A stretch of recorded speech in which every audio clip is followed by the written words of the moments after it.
They say laughter is the best medicine, and I'm bringing in someone who knows that all too well, comedian Judy Gold. Welcome, Judy. Thank you. Thanks for having me. How are you? Great, great. So your entire family is recovering from COVID-19. How are they doing? How did that happen?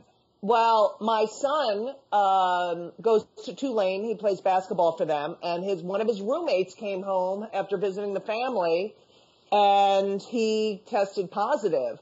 And Ben tested negative 3 times, so they let him go home to New York to quarantine, and that was the end of it. Everyone in the family got COVID. Wow. Well, this is unfortunately a case in point that we still have to be very careful about the virus. Well, let's take a look at some of the headlines that are making news. I want you to join me in this. So, even before the COVID-19 outbreak, people generally thought of using the public bathroom as a last resort. Well, the country of Japan is so aware of the aversion to public bathrooms that they're committed to changing the public's perception of all of this. How so, you ask? Well, by installing see-through restrooms in one of the world's busiest intersections where thousands scramble at each red light. It's the Shibuya crossing in Tokyo, where they actually filmed the movie Lost in Translation. Now, it's not as weird as it sounds. The bathrooms are designed to be transparent when they're not in use, so the public can get an idea of what's going on inside before they enter. Now, once you lock the door, the walls turn opaque for immediate privacy. How about that? Well, you can't see inside the toilet from outside, so I don't understand how that works. You know, you don't. Look, I walk in my bathroom in the morning, and I think it's fine, and then I get closer, and I have 2 boys, and, you know, I got a lot of cleaning up to do. Well, hopefully there won't be 2 boys waiting for you in these bathrooms in Shibuya Crossing. Yeah, right. All right, topic 2.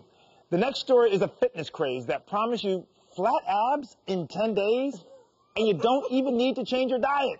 This is my favorite one out of all of them. Okay, here we go. The routine is to lie on the floor with a rolled-up towel placed underneath your back. Now, of course, some fitness professionals are calling it a hoax, explaining that while the move isn't necessarily bad for you, it's not going to whip you into shape like it claims. What do you think about that?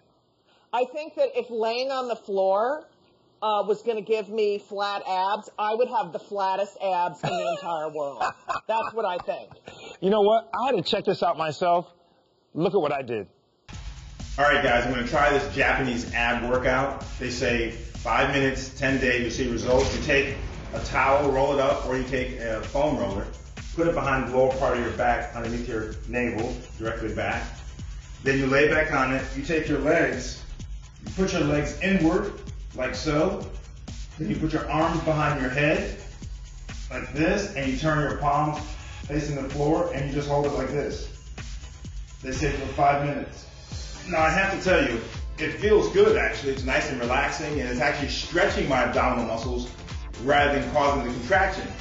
In order to get abs, you have to contract the abdominal muscles, just like any muscle in your body. To get bigger, you need contraction for hypertrophy or muscle growth. So I don't really know how they're saying you're going to actually grow your abs or increase your abs when you're doing just the opposite by stretching it. So here's one of those things where you got to use common sense, but it does feel good. It's a nice stretch if you want to stretch. All right, topic number 3, Judy. My next story should make us feel proud for making the cut. A new study actually says that a woman's reproductive tract can weed out unwanted sperm after sex. The study found that the genetic compatibility test begins in the female's cervical mucus. Now, when a woman ovulates, the mucus thins, making it easier for the sperm to penetrate.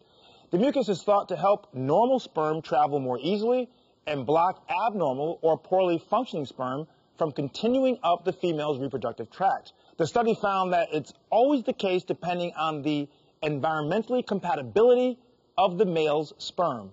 The sperm that was genetically dissimilar from the egg actually performed better. What do you think? I think if they could take that and put it in a woman's saliva, that would be perfect. Then, you know, the saliva will say, get away, no, not happening, no, incompatible, sorry, this is not going to work out. So you mean after you kiss the person, you realize it's just not going to work, so you have to go any further than that? We're done, yeah. Right, first kiss. First kiss, and you know. Yeah.